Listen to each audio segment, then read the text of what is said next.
Всем привет, это Пура Вида с Настей. Совсем недавно мы уже в 4-й раз ездили на границу с Никарагуа продлевать визу. И сегодняшнее видео о том, как мы это делаем.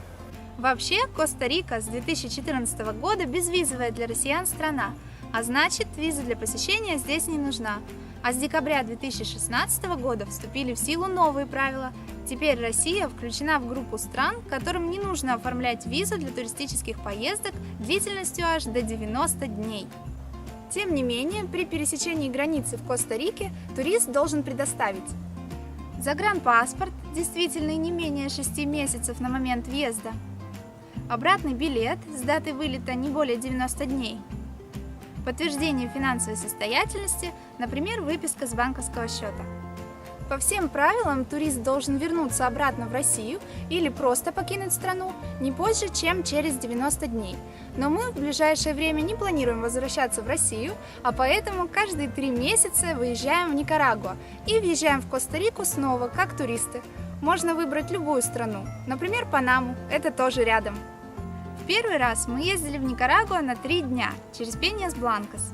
Об этом путешествии я расскажу в одном из следующих видео. А потом 3 раза через Лос-Чилис. Этот вариант намного удобнее и проще, по крайней мере пока.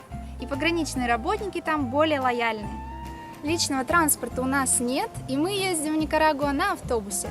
Отправляется автобус с терминала 7-10 в 5:30 утра ежедневно. Раньше мы жили в Сан-Хосе, и добраться до терминала на такси к нужному времени не составляло труда. Теперь из Сьюдад-Колона нам приходится выезжать вечером на одном из последних автобусов, а потом ждать до утра в Сан-Хосе у наших костариканских друзей. Спасибо им за гостеприимство. Итак, ровно к 5 утра мы приезжаем на терминал.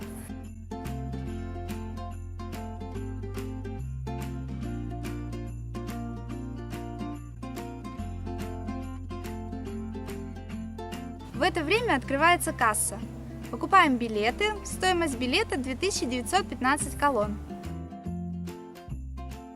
И в 5:30 комфортабельный автобус отправляется в дальний путь.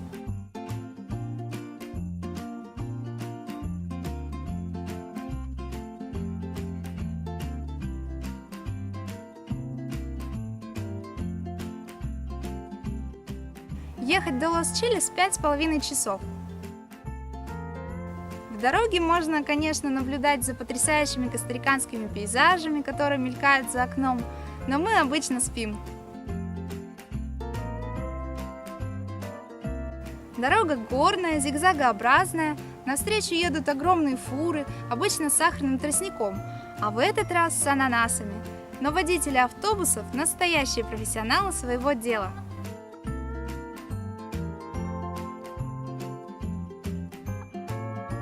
Чем ближе к границе, тем жарче. За окном бескрайние плантации сахарного тростника, ананасов, картофеля и еще много чего-то. Кстати, по дороге туда и обратно автобус обязательно останавливается минут на 15 у какой-нибудь кафешки, где можно купить покушать, сходить в туалет и просто размять ноги. В 11 часов мы приезжаем в Лос-Чилис, небольшой городок недалеко от границы. Почти все пассажиры выходят, а мы идем к водителю и узнаем, поедет ли он до границы. Если да, едем дальше до самой границы без дополнительной платы. Если нет, можно выйти и сесть на другой автобус, стоимость проезда 500 колон. Но мы всегда доезжали с тем же автобусом. Вот и добрались до границы. Теперь нам предстоит оформить выезд из страны. В последний раз здесь было несколько нововведений. Например, отменили заполнение иммиграционных карт. Поэтому мы сразу оплатили пошлину $17 за двоих и в специальном окне получили штамп о выезде. Потом пешком пошли на границу с Никарагуа. По дороге есть еще 2 контрольных пункта. Один от Коста-Рики, другой от Никарагуа, на которых раньше просто проверяли паспорта. А в этот раз представитель Коста-Рики предупредил нас, что для обратного въезда нам нужно будет подтвердить наличие у нас финансов в размере $100 с человека за каждый месяц проживания. Это было для нас неожиданностью, поскольку раньше на этой границе даже обратных билетов не спрашивали, хотя мы всегда бронировали билеты в другую страну. Мы сказали, что у нас с собой только карта местного банка. Он успокоил: если что, покажете ее. На границе с Никарагуа мы заплатили $24 за въезд в страну за двоих и через 20 минут $4 за выезд из страны.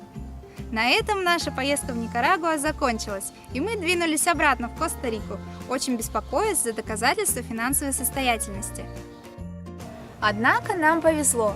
Дело в том, что наши российские загранпаспорта не поддерживают ввод информации в компьютер простым проведением по клавиатуре, тем самым привлекая внимание всех работников на границе.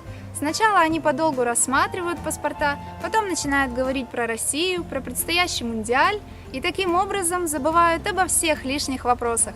В общем, у нас не спросили ни про билеты, ни про финансы, просто поставили штампики и все. А вот группе французских туристов повезло меньше, с них требовали доказательства финансовой состоятельности. Чем это закончилось, не знаю, потому что на остановке возле границы уже стоял автобус до Лос-Чилиса за 500 колонн, и нам нужно было ехать. Таким образом, в час дня мы уже вернулись в Лос-Чилис, и все оформление заняло меньше 2 часов. Автобус в Сан-Хосе из Лос-Чилиса отправляется в 3 часа дня, и у нас было время перекусить в уже знакомой нам кафешке недалеко от терминала. Здесь вкусный и сытный касадос стоит 2000 колонн. Гулять по городу особо не хотелось, потому что было очень жарко. Мы дождались автобуса в тени деревьев на терминале и в 3 часа дня двинулись в обратный путь.